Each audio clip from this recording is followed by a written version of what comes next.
Deklarasi siswa terang bangsa. Di dalam nama Tuhan Yesus, berikan kepadaku hikmat seperti Daniel. Diberikan kepadaku hikmat seperti Yusuf. Dalam nama Tuhan Yesus, sesuai firman-Mu yang berkata, barang siapa kekurangan hikmat, hendaklah ia meminta daripada Tuhan. Di dalam nama Tuhan Yesus, tahun ini kecerdasanku akan dilipat gandakan oleh Tuhan. Di dalam nama Tuhan Yesus, aku akan semakin cemerlang. Di sekolahku, aku akan menjadi saksi Tuhan yang luar biasa. Dalam nama Tuhan Yesus, akan muncul dari hidupku panggilan untuk menjadi generasi Yoel yang penuh dengan api Tuhan dan militan dalam Tuhan. Aku disebut sebagai pelaksana-pelaksana firman. Aku bagian dari pasukan Tuhan yang tangguh pada akhir zaman. Lewat hidupku, pelajar di kota Sion akan mengalami kegerakan rohani yang luar biasa. Aku menerima jaminan masa depanku dari Tuhan sendiri, kalau aku hidup seperti yang Tuhan mau. Demi nama Tuhan Yesus, semua jadi dan genap. Amin, amin, amin.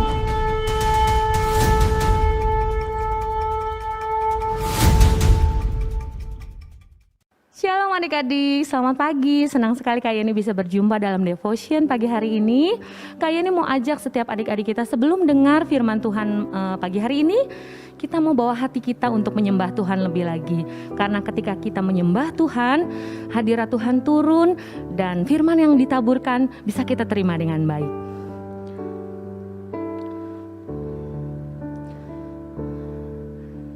Ku buka hatiku untuk firman-Mu. Ku ingin menjadi seperti Yesus. Berfirmanlah Tuhan, ku mau mendengar dan melakukannya setiap hari.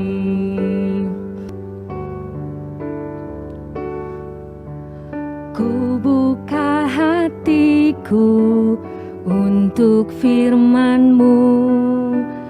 Ku ingin menjadi seperti Yesus. Berfirmanlah Tuhan, ku mau mendengar dan melakukannya setiap hari. Roh Kudus yang manis, tolong aku menuruti firman Tuhan. Roh Kudus yang manis, jadikanku anak Tuhan yang manis. Roh Kudus yang manis, tolong aku menuruti firman Tuhan. Roh Kudus yang manis, jadikanku anak Tuhan yang manis. Oh, anak Tuhan, anak Tuhan yang manis. Oh, anak Tuhan, anak Tuhan yang manis. Oh, jadikan kami anak-anak-Mu. Haleluya. Roh Kudus yang manis, kami undang hadirat-Mu Tuhan untuk beracara pagi hari ini. Yesus, terima kasih Tuhan. Terima kasih untuk Roh Kudus yang Engkau sudah anugerahkan dalam hati kami. Pagi hari ini Tuhan, kami undang Roh Kudus-Mu Tuhan untuk hadir di setiap hati anak-anak yang mendengarkan pagi hari ini. Kami percaya Tuhan, ketika Roh Kudus-Mu hadir dalam hidup setiap adik-adik, maka akan ada perubahan yang mereka rasakan. Saat ini Tuhan, buat setiap adik-adik duduk diam dan mendengarkan firman-Mu, biar setiap firman yang ditaburkan bisa membawa berkat untuk anak-anak. Terima kasih Bapa, di dalam nama Tuhan Yesus kami mengucap syukur. Haleluya. Amin. Selamat pagi adik-adik. Hari ini Kak Yeni mau sharing satu firman Tuhan yang mungkin sudah pernah kalian dengar tentang tokoh seorang raja Israel yang bernama Raja Hizkia. Beberapa waktu yang lalu mungkin kalian sudah pernah dengar ya. Kalau Kak Yeni nggak salah dibawain sama Kade ya. Waktu itu diceritakan Raja Hizkia menang melawan Raja Sanherib. Ya, highlights-nya adalah ketika orang-orang Israel dikepung ya di kota Yerusalem, ya Raja Hizkia berhasil membawa kemenangan. Ya, Raja Hizkia itu berhasil membawa bangsa Israel untuk mengalami kemenangan. Ada kata-kata yang Kak Yeni sampai hari ini merema terus ya di dalam hidup Kak Yeni.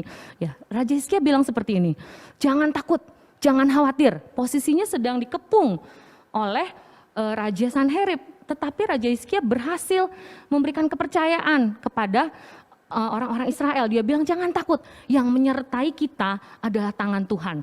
Tetapi yang menyertai orang-orang Sanherib itu adalah tangan manusia. Kita pasti akan menang. Nah, sebenarnya Raja Israel ada Raja Saul juga. Tetapi Raja Saul punya sikap yang berbeda dengan Raja Hizkia. Sama-sama seorang raja, sama-sama diurapi oleh Tuhan. Tetapi Raja Saul ketika dihadapkan dengan Filistin, dengan orang Filistin, dengan Goliat yang tinggi besar, sikapnya berbeda. Apa yang dikatakan Saul ketika Daud maju, ya mau melawan Goliat, kata-katanya bukan kata-kata positif, tetapi kata-kata negatif. Dia bilang, kamu Daud, anak kecil, mau melawan Goliat, kamu bisa apa? Gitu ya. Dua-duanya raja loh adik-adik, tetapi Hizkia mempunyai karakter yang berbeda dengan Saul. Sehingga ya Raja Hizkia ini bisa membangun kepercayaan rakyatnya. Kita mau belajar lebih lagi dari seorang Raja Hizkia pagi hari ini. Kita mau buka siapa itu Hizkia, sehingga dia itu begitu luar biasa ketika ditekan, ketika dia dikepung gitu. Dia bisa memberikan satu karakter, mengeluarkan karakter dalam dirinya sehingga bisa melawan Raja Sanherib. Di 2 Tawarik pasal 29 ayat yang ke-1 dan 2. Kayak ini bacakan cepat ya karena kayak ini akan membagikan beberapa poin-poin yang penting.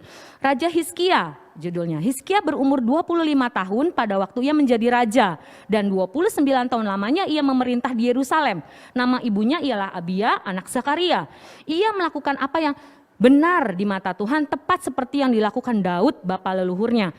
Ayat yang kedua, dia melakukan apa yang benar di mata Tuhan. Jadi untuk mempunyai karakter seperti Raja Hizkia, kita harus hidup benar di mata Tuhan.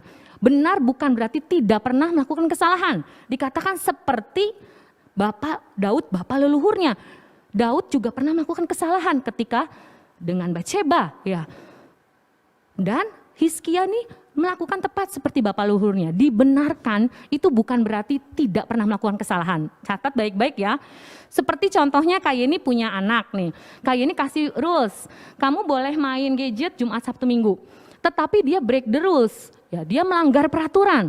Dia main di weekday misalnya hari Rebo gitu ya. Kak Yeni nggak tahu, Kak Yeni lagi kerja. Tetapi malam harinya anak Kak Yeni bilang, Mami, tadi siang aku break the rules, aku melanggar. Tapi aku tuh seperti dikejar-kejar rasa bersalah ketika saat teduh, ketika ketemu Mami gitu ya. Aku merasa bersalah Mami, jadi malam ini aku ngaku deh, tadi siang aku main gadget. Gitu ya. Salah, melakukan pelanggaran. Tetapi itu dibenarkan, sikap seperti itu dibenarkan oleh Kak Yeni. Kenapa? Karena dia mengakui kesalahannya, bertobat dan berbalik. Sama seperti Raja Hizkia, dibenarkan oleh Tuhan. Jadi yang pertama, hidup benar di hadapan Tuhan. Oke, sekarang yang kedua. Poin yang kedua Kak Yeni mau baca di pasal 29 ayat 3. Selanjutnya ya kita mau baca, ayo semuanya Kak Yeni mau ajar untuk rajin baca Alkitab. Ayat yang ketiga, pada tahun pertama pemerintahannya, dalam bulan yang pertama, ia membuka pintu-pintu rumah Tuhan dan memperbaikinya. Hizkia memperbaiki rumah Tuhan, bait suci. Ya, membuka pintu rumah dan memperbaikinya. Ini sebelum dari Raja Hizkia ada Raja Ahaz. Raja Ahaz itu membawa bangsa Israel untuk menyembah berhala. Tetapi ketika pemerintahan Raja Hizkia semuanya dirubah. Tidak lagi menyembah berhala, tetapi membuka bait suci. Bait suci dalam hidup kita itu berkata tentang tubuh jiwa roh kita. Kita mau buka ayatnya di 1 Korintus 3 ayat 16. Ya, 1 Korintus 3 ayat 16, yuk semuanya kita buka. 1 Korintus pasal 3 ayat yang ke-16. Di sini dikatakan, tidak tahukah kamu bahwa kamu adalah bait Allah dan bahwa roh Allah diam di dalam kamu. Jadi kamu adalah bait Allah. Pergunakan mata, telinga, mulut untuk memperkatakan. Mulut untuk memperkatakan sesuatu yang positif, yang berguna. Mata untuk melihat tontonan yang membangun iman kita. Ya, kemudian apalagi mendengar, telinga mendengar sesuatu yang positif. Tangan kita bukan untuk memukul, ya, bukan untuk melakukan sesuatu yang negatif, tetapi untuk bertepuk tangan memuji Tuhan. Pakai bait suci tubuhmu untuk memuliakan Tuhan. Sama seperti Raja Hizkia yang membangun bait suci, memperbaikinya kembali supaya orang-orang Israel ini kembali berbalik untuk beribadah kepada Tuhan. Yang ketiga selanjutnya ya. Kita mau baca kembali di 2 Tawarik yang tadi ya, kayak ini balik lagi ya. Yuk, kayak ini kasih semangat nih buat kalian baca Alkitab lebih lagi. 2 Tawarik pasal yang ke-29. Ayatnya yang ke-4 dan 5. Oke, tadi yang pertama hidup dibenarkan oleh Tuhan, hidup benar di hadapan Tuhan. Terus membangun dan memperbaiki rumah Tuhan, bait suci kita, menyucikan bait Allah, itu tubuh jiwa roh kita. Yang ketiga, apa yang dilakukan oleh Raja Hizkia? Pada tahun pertama, ayat 3, dalam bulan yang pertama membuka pintu rumah, ia mendatangkan para imam dan orang-orang Lewi dan mengumpulkan mereka di halaman sebelah timur. Katanya kepada mereka, dengarlah hai orang Lewi sekarang, kuduskanlah dirimu dan kuduskanlah rumah Tuhan, Allah nenek moyangmu, keluarkanlah kecemaran dari tempat kudus. Jadi poin yang ketiga, ada imam-imam yang didatangkan dan orang Lewi. Imam itu bicara tentang saat teduh kita, ya, secret place. Saat-saat di mana kalian menyembah Tuhan, baca Alkitab. Yang kedua orang Lewi, pujian, ada puji-pujian dan penyembahan. Jadi untuk bisa hidup berkemenangan seperti Raja Hizkia, yang ketiga adalah kalian harus punya saat teduh yang rutin setiap harinya. Kemudian ada puji-pujian, bukankah puji-pujian merombokkan tembok Yeriko? Bukankah puji-pujian membebaskan Paulus dan Silas dari penjara? Nah, untuk itu kita harus miliki korban-korban syukur kita berupa puji-pujian dan saat teduh kita setiap hari supaya kita bisa hidup berkemenangan seperti Raja Hizkia. Kemudian cepat, Kak Yeni buka lagi pasal 29 ayat 10 dan 11. Apa yang dilakukan oleh Raja Hizkia? Adik-adik, ya. Ayat 10 kayak ini baca, sekarang aku bermaksud mengikat perjanjian dengan Tuhan Allah Israel supaya murkanya yang menyala-nyala itu undur daripada kita. Anak-anakku, sekarang janganlah kamu lengah karena kamu telah dipilih Tuhan untuk berdiri di hadapannya untuk melayani Dia. Ya, melayani. Jadi jangan lupa ketika kalian sudah melakukan semuanya itu melayani Tuhan. Melayani Tuhan bukan hanya sekedar apa yang kalian lakukan saat ini, ya di depan mimbar, tetapi lebih lagi melayani dalam hidupmu. Mengasihi orang-orang sekitar kamu, menjadi berkat buat mama papa, di sekolahan juga kalian menjadi berkat, melayani dengan sepenuh hati. Seperti Raja Hizkia ya, yang mengajak orang-orang Israel untuk melayani Tuhan lebih lagi. Rajin untuk ibadah, bagikan link-link ibadah kalian ya. Bagikan juga link CG atau komunitas di kalian yang kalian ikuti, yang positif tentunya. Itu bentuk dari melayani, supaya kalian bisa menjadi berkat buat teman-teman kalian. Ya, jadi poin yang pertama hidup benar, kemudian membangun bait suci tubuh jiwa kita, kemudian ada saat teduh dan puji-pujian di hidup kita. Yang keempat, melayani Tuhan. Yang kelima, 2 poin lagi ya. Yang kelima kita mau buka di pasal 31 ayat yang ke-1. 2 Tawarik pasal 31 ayat yang ke-1. Oke. Setelah semuanya diakhiri, seluruh orang Israel yang hadir pergi ke kota Yehuda, lalu meremukkan segala tugu berhala, menghancurkan segala tiang, dan merobohkan segala bukit pengorbanan dan mezbah yang dipakai untuk menyembah berhala.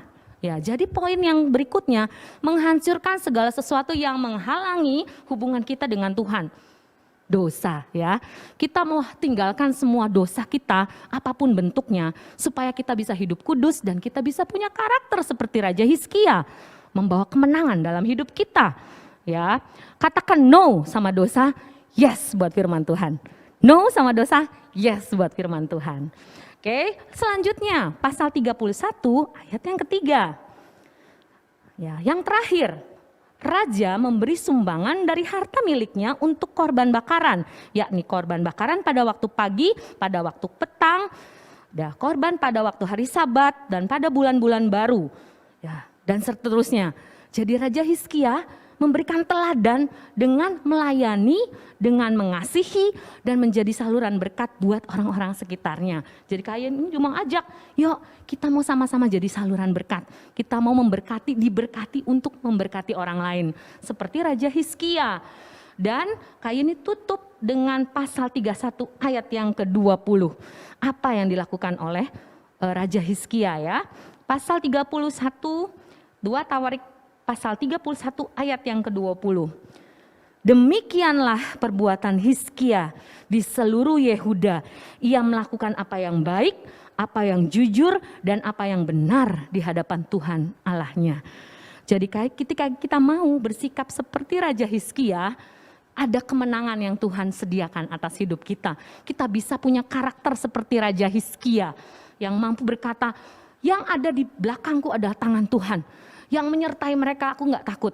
Ya, aku nggak takut menghadapi apapun dalam hidupku karena ada tangan Tuhan yang menyertai. Dan itu tidak didapatkan secara instan, tetapi dengan step-step yang tadi Kak Yeni sudah bagikan. Kak Yeni ajak semua untuk kita bisa punya hidup seperti Raja Hizkia ya. Kak Yeni tutup devotion pada pagi hari ini. Kak Yeni berharap kita semua bisa ambil teladan dari seorang Raja Hizkia ya. Yuk Kak Yeni mau ajak semua kita untuk berdoa. Tuhan, terima kasih Bapa, kami mau belajar lebih lagi dari setiap firman yang ditaburkan. Kami mau belajar dari Raja Hizkia Tuhan, yang mau Tuhan untuk mempersembahkan hidupnya, membangun hidupnya dengan kudus, dibenarkan di mata Engkau Tuhan. Dan ada hal-hal yang mereka taburkan Tuhan, yaitu untuk melayani Engkau. Kami mau membagi waktu kami Tuhan, kami mau mengorbankan waktu kami untuk kami lebih lagi melayani Engkau. Kami berdoa Tuhan, setiap anak-anak mengerti akan setiap firman-Mu, dan anak-anak ini bisa menjadi teladan di tengah-tengah teman-temannya semua Bapa. Terima kasih Bapa, kami berdoa, kami mengucap syukur di dalam nama Tuhan Yesus. Haleluya, amin. Selamat belajar, Tuhan Yesus memberkati.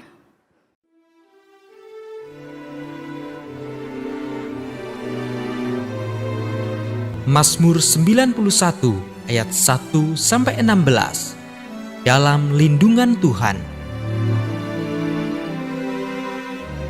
Orang yang duduk dalam lindungan yang maha tinggi dan bermalam dalam naungan yang maha kuasa akan berkata kepada Tuhan, tempat perlindunganku dan kubu pertahananku, Allahku yang kupercayai.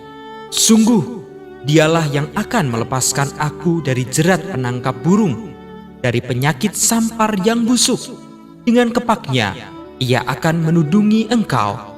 Di bawah sayapnya, engkau akan berlindung. Kesetiaannya ialah perisai dan pagar tembok. Engkau tak usah takut terhadap kedahsyatan malam, terhadap panah yang terbang di waktu siang, terhadap penyakit sampar yang berjalan di dalam gelap, terhadap penyakit menular yang mengamuk di waktu petang. Walau 1000 orang rebah di sisimu dan 10.000 di sebelah kananmu, tetapi itu tidak akan menimpamu. Engkau hanya menontonnya dengan matamu sendiri dan melihat pembalasan terhadap orang-orang fasik. Sebab Tuhan ialah tempat perlindunganmu, yang maha tinggi telah kau buat tempat perteduhanmu. Malapetaka tidak akan menimpa kamu, dan tulah tidak akan mendekat kepada kemahmu, sebab malaikat-malaikatnya akan diperintahkannya kepadamu untuk menjaga engkau di segala jalanmu. Mereka akan menatang engkau di atas tangannya, supaya kakimu jangan terantuk kepada batu. Singa dan ular tedung akan kau langkahi. Engkau akan menginjak anak singa dan ular naga.